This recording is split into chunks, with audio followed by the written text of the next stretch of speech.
On this episode of the Motor City Hypnotist Podcast, I'm going to be talking about the history of hypnosis. Believe it or not, it didn't just start in somebody's basement. It's actually a part of history.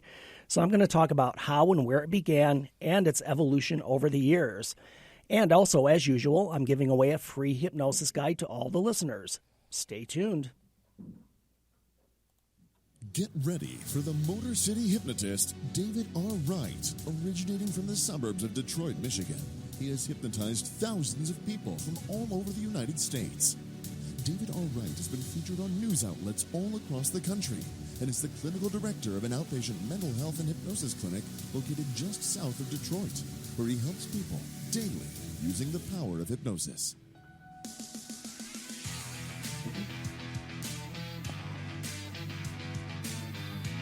Welcome, the Motor City Hypnotist, David R. Wright.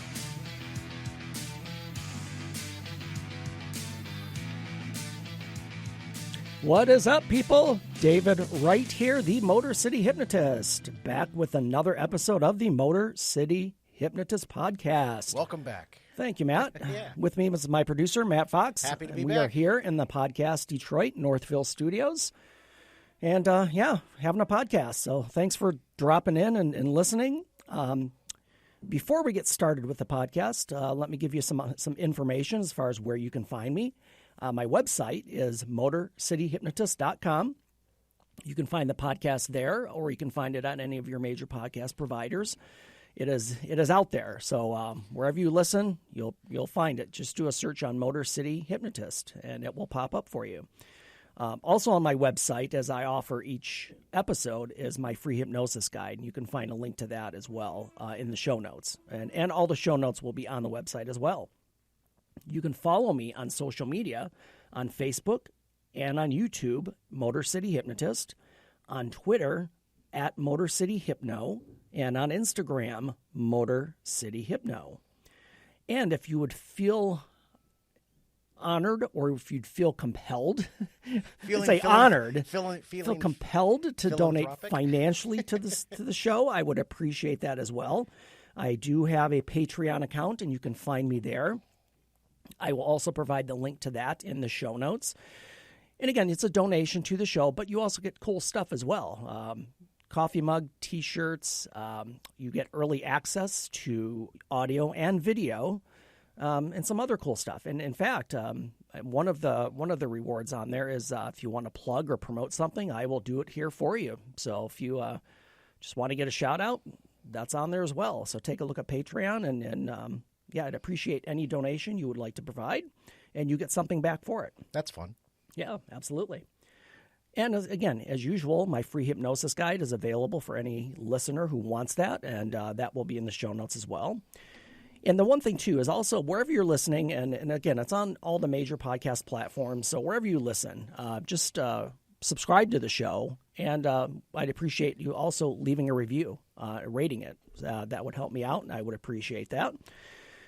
And you could also find me each week as I co-host the Psyched by MG podcast. We are off this week, but look for that one as well as I co-host that one. Very cool. All righty. So this episode of the Motor City Hypnotist Podcast is brought to you by Banner Season. Online marketing is saturated, and people rarely open their emails. Are you in sales, or does your business market to customers? How do you connect with family, friends, and clients? Banner Season takes your marketing into the real world by delivering kindness and thoughtfulness directly to your clients physically. Imagine the excitement of your family, friends, and customers as they receive personalized cards and gifts in their mailboxes.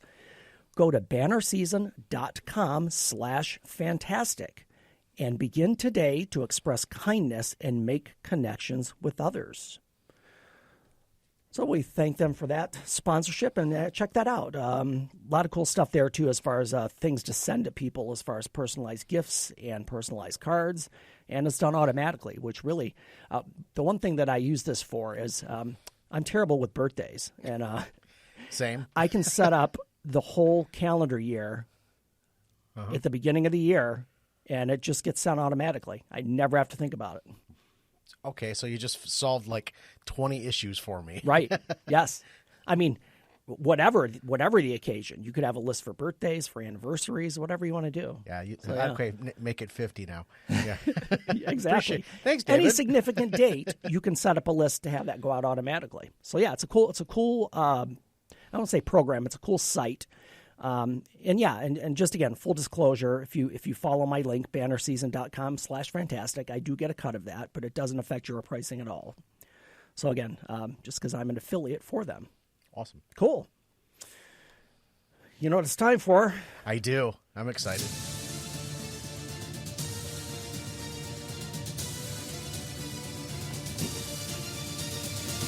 That's how winning is done. It is the winner of the week time. And we have a lot of – I'm going to keep a list of those. We're going to go back and maybe review those at some point just for fun of all of our winners. Maybe at some point we'll have a winner of the year. That may be possible. And this one, actually, it's really simple. And for me, it's just something that, again, it's my podcast, so I can just put things on there I enjoy. It's correct. This week is Major League Baseball. Because they're because they just opened the season yesterday. Opening day. And the Tigers' opening day in Detroit is tonight. I thought they were playing Monday. 6 p.m. That's their first home game. Home game, right. They're in Cincinnati tonight. All right, got it. They start at 6:05.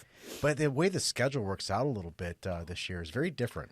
He's like, it is 10-game blocks. Well, there's only 60 games, and I'm going to forgive me if you guys aren't sports fans, all your listeners out there. If you are, you're going to love this because I'm a sports geek. But the great thing this year also is that 8 teams make the playoff from each league, rather than typically it would be the 3 division winners, 2 wild cards, and one team will get a bye. So it'd be 5 total. 8 teams are making the playoffs from each division. Plus, with the shortened season, it's kind of like everybody's got a shot in a way. Right. You got off hot, and yeah, we'll see about that. I grew up. I'm sorry, we're having a sports diversion here. We're going to get off on a tangent just for a minute, but I grew up in like the 70s. When I was aware, I was 5 in 1970, so I grew up in a decade where everybody was terrible. Mm-hmm. Tigers were terrible. The Red Wings stunk. The Pistons were terrible. Lions have always been what they are. But I remember it seemed like as a kid, it seemed like 100 years before the Tigers had won anything. And it really only been since 68. Right. It was because I was 3. I didn't remember it. Mm-hmm. But baseball for me, I just like it. And typically I like it because it's a foreshadowing of spring and weather changing. Right. And it just brings me happiness. And it's a bit different. Again, if you're a sports fan, you probably watched a couple of the games last night. You know, it's weird having no people in the stands at all. They had cardboard cutouts. They did. In Dodger Stadium, they did have cardboard cutouts. Yep. And it's weird because the thing that's interesting is you hear a lot more. Right, on the field. Yeah. I mean, you can hear things like, especially when the pitcher's pitching, you hear that crack in the catcher's mitt clear as day now. Huh. It's really and I'm hoping they're going to get close enough to get conversations with players have. That would be cool. So again, I like baseball. Baseball's back, at least for now. Mm-hmm. So that is our winner of the week.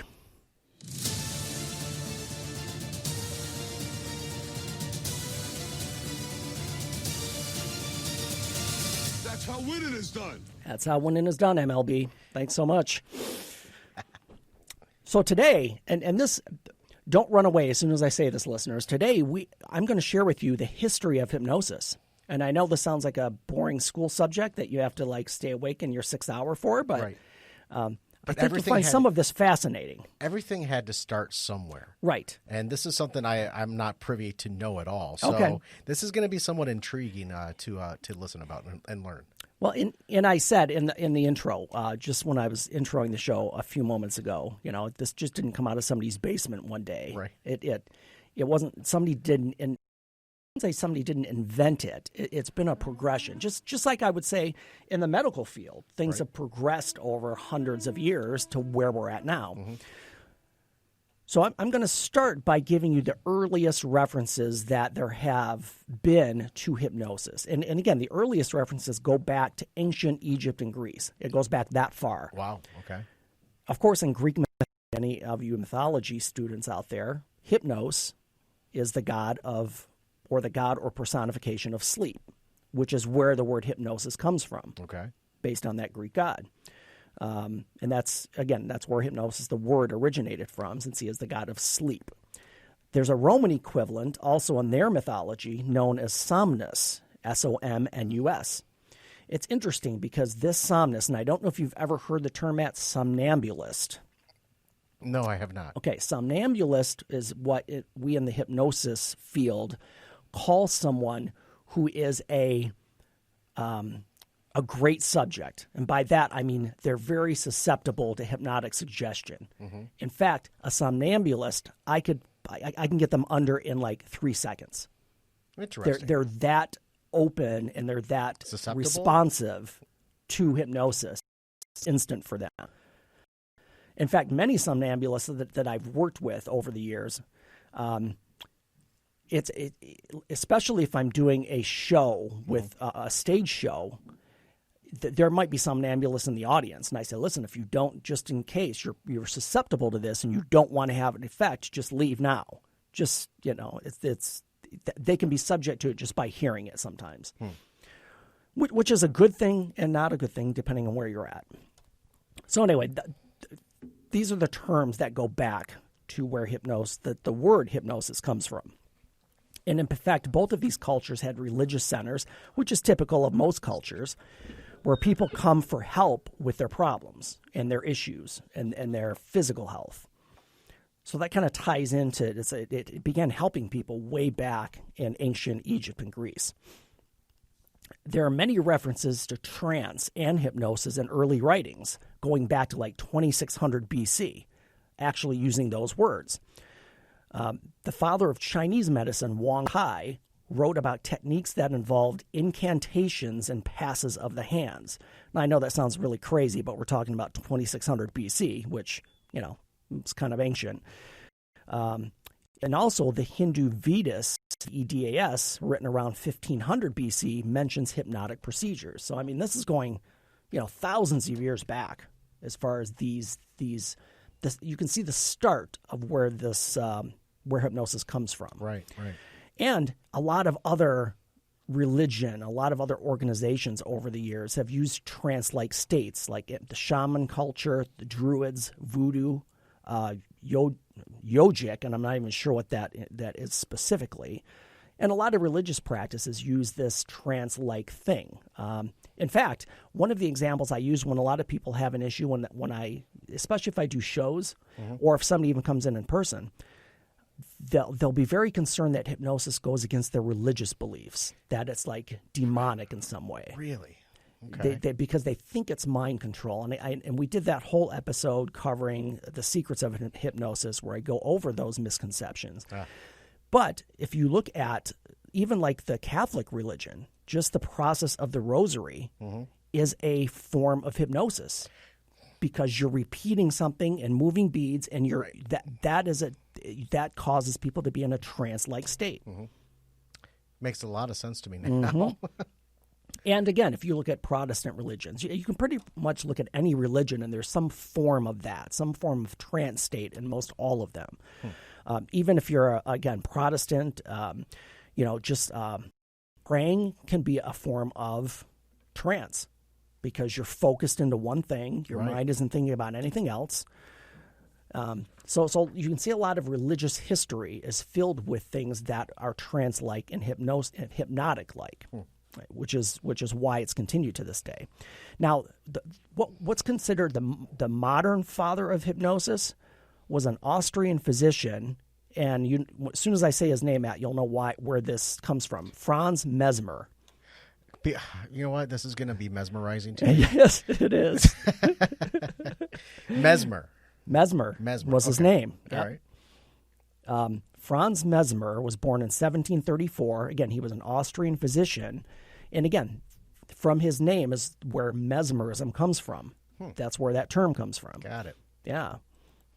What the fuck are you doing? Now, the reason I played that is because at the time, Mesmer was kind of seen as a bit of a kook. You don't say. Yes. And if you're interested in seeing, there's actually a movie about Franz Mesmer. Alan Rickman played him in a movie that came out in 1994. Okay. called Mesmer. I didn't know this. Yeah. This is new for me too. Alan Rickman played Franz Mesmer, and I will say it's an okay movie. It wasn't high budget, but Okay.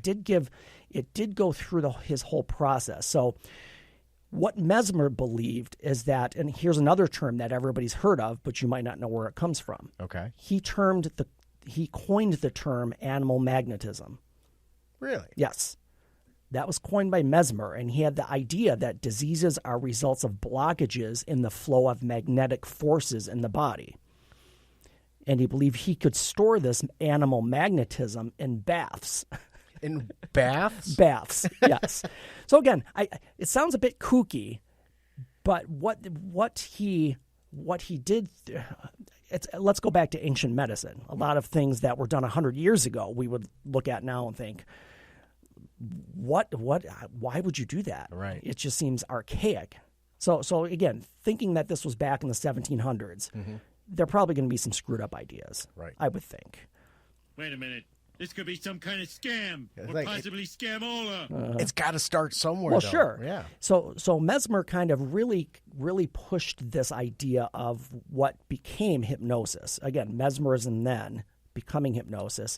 And the thing with Mesmer, and this is where this whole perception of hypnotists come from, because he would wear a cloak and he had this goatee and he would be very flamboyant with his inductions, whatever we call them. Okay. So that whole character, that whole that whole image of hypnotists come from him way back in the day.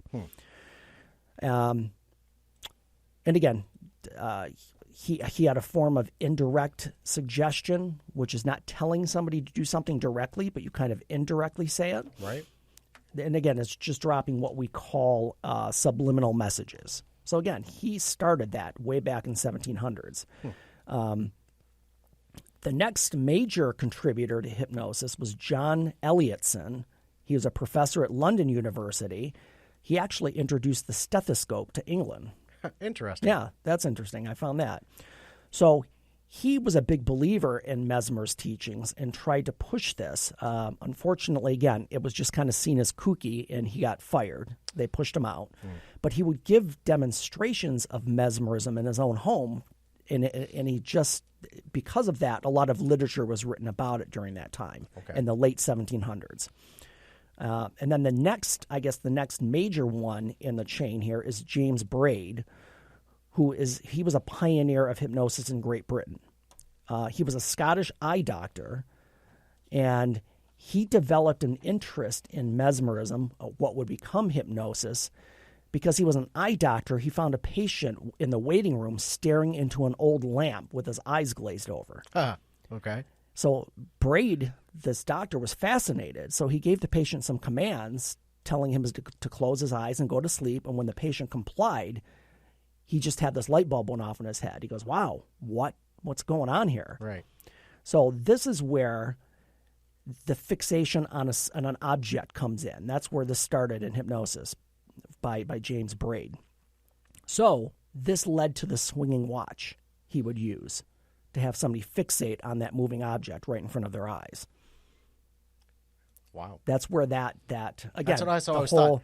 That's what I always the thought. swinging watch the swinging thing. watch. Yes. That's what I always thought of when one of the first questions you asked me when you started your shows Right. was, when you think of hypnosis, what do you think of? And I'm like, oh, big shows and people, doing strange things. But it's always that watch. Yeah, it's always that caricature of guy with a pocket watch. Yeah, you know. What in blazes are you talking about? Yeah, I know. It sounds. And again, people have that perception or have that image in their head, but where did it come from? Now we know. Right. Yeah, it came from James Braid. And this technique of eye fixation is actually used today. It's actually what I use when I do an induction with a client or on stage. I have people focus on a lamp or an object, and have them stare at that until they feel their eyes being tired. And the way I do it, I say stare at this object, but try not to blink. And as soon as I say try not to, they want to blink because I'm telling them, again, here's that indirect suggestion. And then when they find themselves blinking, then I have them close their eyes. Right. So this eye fixation is most hypnotists today are using some form of that. Gotcha. And that's where that came from way back in James Braid was 1795 to 1860. So we're approaching kind of current times here. Getting there. Yeah. And hopefully this is not too boring for people, but again, this brings us right up to present and how this evolved into what it is today. So there was a British surgeon practicing in India. His name was James Esdale. So he recognized the benefits of hypnosis for pain relief and performed hundreds of operations using only hypnosis as an anesthetic. As an anesthetic? Yes. So okay. no anesthetic, just using hypnosis. So he returned to England and tried to convince the medical establishment that they should use hypnosis. Unfortunately, and boy, this sounds like it would happen today. This was back in 1850 or so. Unfortunately, the whole the whole government or the whole medical community just pushed them away because they wanted real anesthesia used because it made them more money. Right. Hey, that arm's got to go. You're getting very sleepy. Right. And we're going to come up to that, but there's a few interesting videos on YouTube if you want to see either. There's a specific one, and I believe this one was in Great Britain where they were doing dentistry without anesthesia. Yeah. Of all the things that people think of pain. I just got goosebumps when you said that. Oh, I know. It's yeah. So there's some interesting stuff out there regarding hypnosis and pain relief or using it as an anesthetic. So let's move on. We move on to an Emile Coe, who was a Frenchman, and he started using this term. And this is the term that has lasted until this day because I know many hypnotists and hypnotherapists who use this term word for word. Day by day, in every way, I am getting better and better. And this was an affirmation that he would have his clients say. And this would change their mental outlook, of course, which is what hypnosis is designed to do. And from this attaching this technique for affirmation, he began getting into the whole idea of placebos. And if you tell somebody this will work and they don't know any better, right, it works. Right. And this brings in the whole mental aspect. And again, maybe I know there are a lot of placebo trials that people volunteer for, but back then he would suggest to patients that they're told they were given a drug which will cure them. And in many cases, they were cured and never had a drug. Right. Again, the placebo, that's where that comes from as well. So the next big one, and everybody knows who this is, Sigmund Freud is the next major character to come into hypnosis. And again, he lived from 1856 to 1939. So Sigmund Freud was really interested in hypnosis and initially used it extensively in the beginning of his career. He eventually abandoned it because he got more into the psychoanalysis. But the reason he abandoned it because he wasn't very good at it. Okay. He wasn't very successful with it. I'm very important. So, and if this is a side note, if anybody has seen the show Freud on Netflix, they do work in this hypnosis thing in the first couple of episodes. Okay. In fact, he had set someone up, and I don't know if this is historically accurate, but he wanted to ensure success in front of a panel of these medical experts. So he got a stooge to play along. Okay. And what happened was she really got hypnotized and it freaked him out. Because she was susceptible. Apparently. Yeah. She was planning on playing along, but when it really worked, okay, she was amazed and he was amazed as well. Now, I don't know if that's historically accurate, but we do know Freud did mess around with hypnosis. Mm-hmm. And again, he wasn't very good at it. And then he went on to psychoanalysis, which is a whole another podcast. Just that theory in alone, we could spend hours on. That's probably 2 or 3, actually. Yeah, that could be a lot. Which brings us close to current. So that the next big figure in the field of hypnosis is Milton Erickson, and he was born in 1901 and actually died in 1980.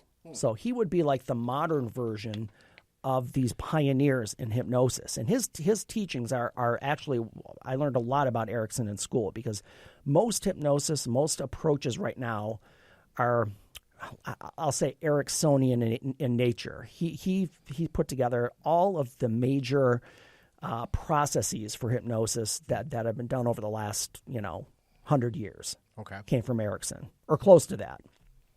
I don't know when he started. I know he's born in 01, so he probably started, let's say, in 1930s. Okay. So he became fascinated by psychology,